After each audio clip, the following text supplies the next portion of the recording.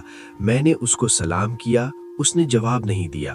جب دوسری مرتبہ میں نے سلام کیا تو اس نے آنکھ کھولی اور مجھے پہچان لیا۔ میں نے جلدی سے اس کے سر اینٹ سے اٹھا کر اپنی گود میں رکھ لیا، لیکن اس نے سر ہٹا لیا اور کہا، میرے دوست، دنیا کی نعمتوں سے دھوکہ میں نہ پڑ جانا۔ ہماری عمر ختم ہوتی چلی جا رہی ہے اور یہ نعمتیں سب ختم ہو جائیں گی۔ جب تو کوئی جنازہ لے کر قبرستان میں جائے تو یہ سوچتا رہا کر کہ تیرا بھی ایک دن اسی طرح جنازہ اٹھایا جائے گا۔ اس کے بعد اس نے مجھ سے کہا، ابو عامر، جب میری روح نکل جائے تو مجھے نہلا کر میرے اسی کپڑے میں مجھے کفن دے دینا۔ میں نے کہا کہ اس میں کیا حرج ہے کہ میں تیرے کفن کے لیے نیا کپڑا خریدوں؟ اس نے جواب دیا کہ نئے کپڑوں کے لیے زندہ لوگ زیادہ مستحق ہیں۔ یہ جواب حضرت ابو بکر صدیق رضی اللہ تعالی عنہ نے بھی دیا تھا۔ جب ان کے وصال کے وقت آیا تھا تو یہی کہا گیا تھا کہ آپ کو کس طرح کے کپڑے میں کفن دینا ہے، تو انہوں نے یہی فرمایا تھا کہ مجھے اسی پرانے کفن میں دفنا دینا، کہ نئے کپڑوں کی حاجت زندہ لوگوں کو ہوتی ہے۔ اور پھر اس مستری لڑکے نے کہا کہ یہ میری لنگی اور لوٹا قبر کھودنے والے کو مزدوری میں دے دینا، اور یہ انگوٹھی اور قرآن شریف ہارون رشید جو اس وقت کا بادشاہ ہے اس تک پہنچا دینا، اور اس کا خیال رکھنا کہ خود انہی کے ہاتھ میں دینا، کسی اور کے ہاتھ میں نہ دینا۔ اور ہارون رشید کو یہ کہنا کہ ایک پردیسی لڑکے کی یہ میرے پاس امانت تھی اور وہ آپ سے یہ کہہ گیا کہ ایسا نہ ہو کہ اسی غفلت اور دھوکہ کی حالت میں آپ کی موت آ جائے۔ یہ کہہ کر اس لڑکے کی روح نکل گئی۔ اس وقت مجھے معلوم ہوا کہ یہ لڑکا شہزادہ تھا۔ اس کے انتقال کے بعد اس کی وصیت کے مطابق میں نے اس کو دفن کر دیا اور دونوں چیزیں یعنی لنگی اور لوٹا گرکن یعنی قبر کھودنے والے مزدور کو دے دیں، اور قرآن پاک اور انگوٹھی لے کر بغداد پہنچا۔ جب قصر شاہی کے قریب پہنچا تو بادشاہ کی سواری نکل رہی تھی۔ میں ایک اونچی سی جگہ پر کھڑا ہو گیا۔ پہلے ایک بہت بڑا لشکر نکلا جس میں تقریباً 1000 گھوڑا سوار تھے۔ اسی طرح یکے بعد دیگرے 10 لشکر نکلے۔ 10ویں جتھے میں خود امیر المومنین بھی تھے۔ میں نے زور سے آواز دے کر کہا، اے امیر المومنین، آپ کو حضور اقدس صلی اللہ علیہ وآلہ وسلم کی قرابت داری کا واسطہ ذرا توقف فرما لیجئے۔ میری آواز پر انہوں نے مجھے دیکھا تو میں نے جلدی سے آگے بڑھ کر کہا کہ میرے پاس ایک پردیسی لڑکے کی یہ امانت ہے، جس نے مجھے یہ وصیت کی تھی کہ یہ دونوں چیزیں آپ تک پہنچا دوں۔ بادشاہ نے ان کو دیکھ کر پہچان لیا، تھوڑی دیر سر جھکایا اور پھر بادشاہ کی آنکھوں سے آنسو جاری ہو گئے اور ایک دربان سے کہا کہ اس شخص کو اپنے ساتھ رکھو، جب میں واپسی پر بلاؤں تو میرے پاس پہنچا دینا۔ جب وہ باہر سے واپس مکان پر پہنچے تو محل کے پردے گرا کر دربان سے کہا، اس شخص کو بلا کر لاؤ، اگرچہ وہ میرا غم ہی تازہ کرے گا۔ دربان میرے پاس آیا اور کہنے لگا کہ امیر المومنین نے تمہیں بلایا ہے۔ اس بات کا خیال رکھنا کہ امیر پر اس صدمہ کا بہت اثر ہے۔ اگر تم 10 باتیں کرنا چاہتے ہو تو 5 پر ہی اکتفا کرنا۔ یہ کہہ کر وہ مجھے امیر المومنین یعنی ہارون الرشید کے پاس لے گیا۔ اس وقت بادشاہ ہارون الرشید بالکل تنہا بیٹھے تھے۔ مجھ سے فرمایا کہ میرے قریب آ جاؤ۔ میں قریب جا کر بیٹھ گیا۔ کہنے لگے، تم میرے اس بیٹے کو جانتے ہو؟ میں نے کہا، جی ہاں، میں ان کو جانتا ہوں۔ کہنے لگے، وہ کیا کام کیا کرتا تھا؟ میں نے کہا، گارے مٹی کی چنائی کیا کرتا تھا۔ کہنے لگے، تم نے بھی مزدوری پر کوئی کام اس سے کروایا؟ میں نے کہا، جی، کرایا ہے۔ کہنے لگے، تمہیں اس کا خیال نہ آیا کہ اس کی حضور صلی اللہ علیہ وآلہ وسلم سے قرابت تھی؟ کیونکہ یہ لوگ حضور صلی اللہ علیہ وآلہ وسلم کے چچا حضرت عباس رضی اللہ تعالی عنہ کی اولاد میں سے ہیں۔ میں نے کہا، اے امیر المومنین، پہلے اللہ پاک جل جلالہ سے معافی چاہتا ہوں، اس کے بعد آپ سے معذرت خواہ ہوں۔ مجھے اس وقت اس کا علم ہی نہ تھا کہ یہ کون ہے۔ مجھے ان کے انتقال کے وقت ان کا حال معلوم ہوا۔ کہنے لگے کہ تم نے اپنے ہاتھ سے اس کو غسل دیا؟ میں نے کہا، جی ہاں۔ کہنے لگے، اپنا ہاتھ میرے قریب لاؤ۔ میرا ہاتھ لے کر بادشاہ نے اپنے سینے پہ رکھ دیا اور چند شعر پڑھے جن کا ترجمہ کچھ یوں ہے، اے وہ مسافر جس پر میرا دل پگھل رہا ہے اور میری آنکھیں اس پر آنسو بہا رہی ہیں، اے وہ شخص جس کا مکان یعنی کہ قبر دور ہے لیکن اس کا غم میرے قریب ہے، بے شک ہر اچھے سے اچھے عیش کو موت ختم کر دیتی ہے۔ وہ مسافر ایک چاند کا ٹکڑا تھا اور اس کا چہرہ جو خالص چاندی کی ٹہنی پر تھا یعنی اس کے بدن پر، بس چاند کا ٹکڑا بھی قبر میں پہنچ گیا اور چاندی کی ٹہنی بھی قبر میں پہنچ گئی۔ اس کے بعد ہارون الرشید نے بصرہ اس کی قبر پر جانے کا ارادہ کیا۔ ابو عامر رحمۃ اللہ علیہ ساتھ تھے۔ اس لڑکے کی قبر پر پہنچ کر ہارون الرشید نے چند شعر پڑھے جن کا ترجمہ کچھ یوں ہے، اے وہ مسافر جو اپنے سفر سے کبھی بھی نہیں لوٹے گا، موت نے کم عمری کے ہی زمانے میں اس کو جلدی سے اچک لیا۔ اے میری آنکھوں کی ٹھنڈک، تو میرے لیے انس اور دل کا چین تھا، لمبی راتوں میں بھی اور مختصر راتوں میں بھی۔ تو نے موت کا وہ پیالہ پیا ہے جس کو عنقریب تیرا بوڑھا باپ بڑھاپے کی حالت میں پیے گا، بلکہ دنیا کا ہر آدمی اس کو پیے گا، چاہے وہ جنگل کا رہنے والا ہو یا شہر کا رہنے والا ہو۔ پس سب تعریفیں اس اللہ وحدہ لا شریک کے لیے ہیں جس کی لکھی ہوئی تقدیر کے یہ کرشمے ہیں۔ ابو عامر کہتے ہیں کہ اس کے بعد جو رات آئی تو میں نے اپنے وظائف پورے کر کے لیٹا ہی تھا کہ میں نے خواب میں ایک نور کا کبہ دیکھا جس کے اوپر نور ہی نور پھیلا ہوا تھا۔ اس نور کے بادل میں سے اس لڑکے نے مجھے آواز دے کر کہا، اے ابو عامر، اللہ تبارک و تعالی تمہیں جزائے خیر عطا فرمائے، تم نے میری تجہیز و تکفین کی اور میری وصیت کو پورا کیا۔ میں نے اس سے پوچھا کہ میرے پیارے، تیرا کیا حال گزرا؟ کہنے لگا کہ میں ایسے دوست کی طرف پہنچا ہوں جو بہت کریم ہے یعنی اللہ پاک جل جلالہ کی طرف، اور مجھ سے بہت راضی ہے۔ مجھے اس مالک نے وہ چیزیں عطا کی ہیں جو نہ کبھی کسی آنکھ نے دیکھیں، نہ کسی کے کان نے سنی، اور نہ ہی کسی کے دل پر ان کا خیال گزرا۔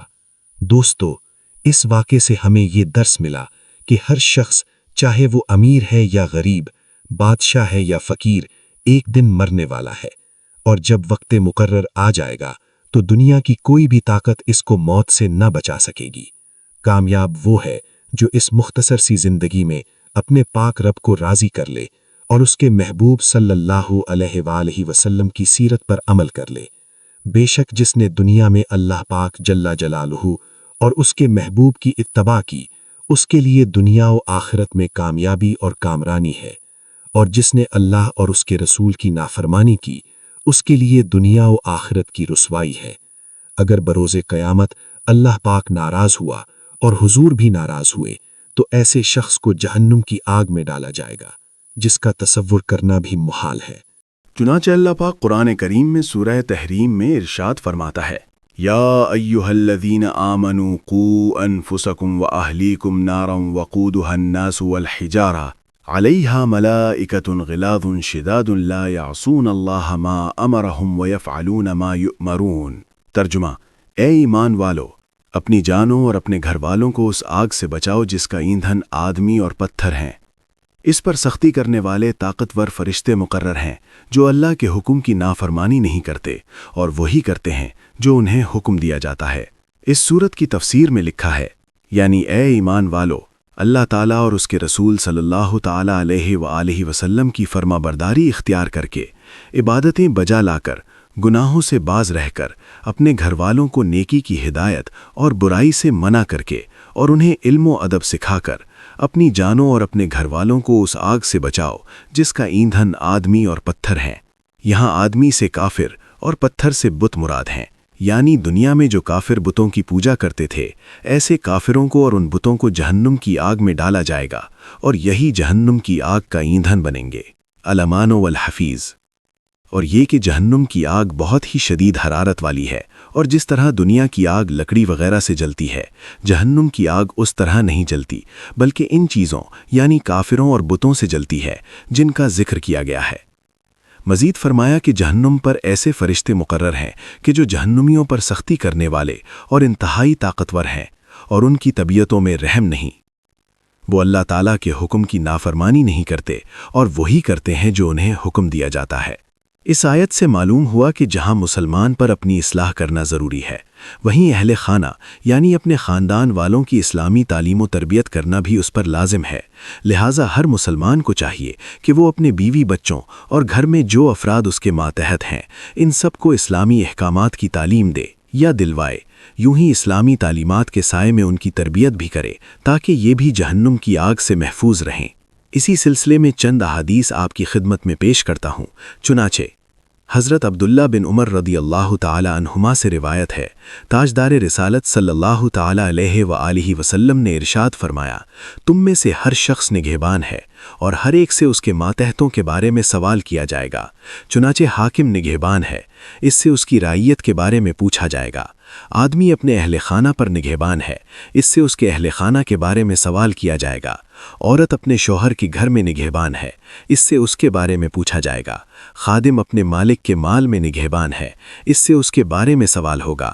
آدمی اپنے والد کے مال میں نگہبان ہے، اس سے اس کے بارے میں سوال ہوگا۔ الغرض تم میں سے ہر شخص نگہبان ہے، اس سے اس کے ماتحتوں کے بارے میں سوال ہوگا۔ بخاری کتاب الجمعہ باب الجمعۃ فی القری والمدن۔ اسی طرح ایک اور حدیث میں ارشاد ہوتا ہے، حضرت عبداللہ بن عمر رضی اللہ تعالی عنہما سے روایت ہے، سید المرسلین صلی اللہ تعالی علیہ وآلہ وسلم نے ارشاد فرمایا، اپنی اولاد کو 7 سال کی عمر میں نماز پڑھنے کا حکم دو، اور جب وہ 10 سال کے ہو جائیں تو انہیں مار کر نماز پڑھاؤ اور ان کے بستر الگ کر دو۔ ابو داؤد کتاب الصلاۃ باب متی یؤمر الغلام بالصلاۃ۔ اسی طرح ایک اور حدیث میں ارشاد ہوتا ہے، حضرت ابو ہریرہ رضی اللہ تعالی عنہ سے روایت ہے، رسول کریم صلی اللہ تعالی علیہ وآلہ وسلم نے ارشاد فرمایا، اللہ تعالیٰ اس شخص پر رحم فرمائے جو رات میں اٹھ کر نماز پڑھے اور اپنی بیوی کو بھی نماز کے لیے جگائے، اگر وہ نہ اٹھے تو اس کے منہ پر پانی کے چھینٹے مارے۔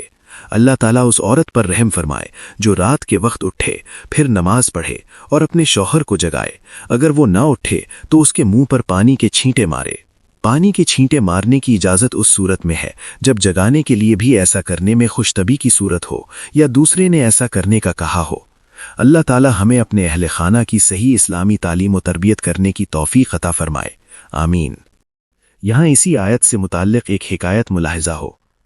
چنانچہ حضرت منصور بن عمار رضی اللہ تعالی عنہ فرماتے ہیں، میں نے حج کیا اور سفر کے دوران کوفہ کے ایک سرائے میں ٹھہرا، پھر میں ایک اندھیری رات میں باہر نکلا تو آدھی رات کے وقت کسی کی درد بھری آواز سنی اور وہ یوں کہہ رہا تھا، اے اللہ عز و جل، تیری عزت و جلال کی قسم، میں نے جان بوجھ کر تیری نافرمانی اور مخالفت نہیں کی، اور مجھ سے جب بھی تیری نافرمانی ہوئی میں اس سے ناواقف نہیں تھا، لیکن خطا کرنے پر میری بدبختی نے میری مدد کی اور تیری ستاری کی امید نے مجھے گناہ پر ابھارا، اور عشق میں نے اپنی نادانی کی بنا پر تیری نافرمانی اور مخالفت کی، تو اب تیرے عذاب سے مجھے کون بچائے گا؟ اگر تو نے مجھ سے اپنی رحمت و عنایت کی رسی کاٹ لی تو میں کس کی رسی کو تھاموں گا؟ جب وہ اپنی اس التجا سے فارغ ہوا تو میں نے قرآن مجید کی یہ آیت تلاوت کی، یا ایھا الذین آمنوا قوا انفسکم واہلیکم نارا وقودھا الناس والحجارہ علیہا ملائکۃ غلاظ شداد لا یعصون اللہ ما امرہم ویفعلون ما یؤمرون۔ ترجمہ: اے ایمان والو، اپنی جانوں اور اپنے گھر والوں کو اس آگ سے بچاؤ جس کا ایندھن آدمی اور پتھر ہے، اس پر سختی کرنے والے طاقتور فرشتے مقرر ہیں جو اللہ کے حکم کی نافرمانی نہیں کرتے اور وہی کرتے ہیں جو انہیں حکم دیا جاتا ہے۔ پھر میں نے ایک شدید حرکت سنی اور اس کے بعد کوئی آواز نہ سنائی دی۔ میں وہاں سے چلا گیا اور دوسرے دن اپنی رہائش گاہ میں لوٹا تو وہاں ایک جنازہ رکھا ہوا تھا۔ میں نے وہاں موجود ایک بوڑھی خاتون سے میت کے بارے میں پوچھا اور وہ مجھے نہیں جانتی تھی۔ اس نے کہا کہ رات کے وقت یہاں سے ایک مرد گزرا، اس وقت میرا بیٹا نماز پڑھ رہا تھا۔ اس مرد نے قرآن مجید کی ایک آیت پڑھی جسے سن کر میرے بیٹے کا انتقال ہو گیا۔ مستدرک کتاب التفسیر، تفسیر سورۃ التحریم، حکایت اخری فی خشیت اللہ تعالی۔ دوستو، امید ہے آج کی ویڈیو سے آپ نے دنیا کی حقیقت اور آخرت کی اہمیت کو صحیح معنوں میں سمجھ لیا ہوگا۔ اللہ پاک ہم سب کو اپنی اور اپنے محبوب کی سچی محبت نصیب فرمائے اور ہمیشہ اپنا اور اپنے محبوب کا تابعدار اور وفادار رکھے، اور ہم سب کو عذاب قبر اور جہنم کی آگ سے بچائے، آمین یا رب العالمین۔ دوستوں، ایسی مزید اسلامی اور تاریخی ویڈیوز کو دیکھنے کے لیے ہمارے چینل کو سبسکرائب کریں اور بیل آئیکن کو بھی پریس کر دیں تاکہ نئی آنے والی ویڈیوز کو آپ دیکھ سکیں اور اسلام، تاریخ اور جنرل نالج کے متعلق مزید معلومات حاصل کر سکیں۔ ملتے ہیں اگلی ویڈیو کے ساتھ، تب تک کے لیے خدا حافظ۔ السلام علیکم۔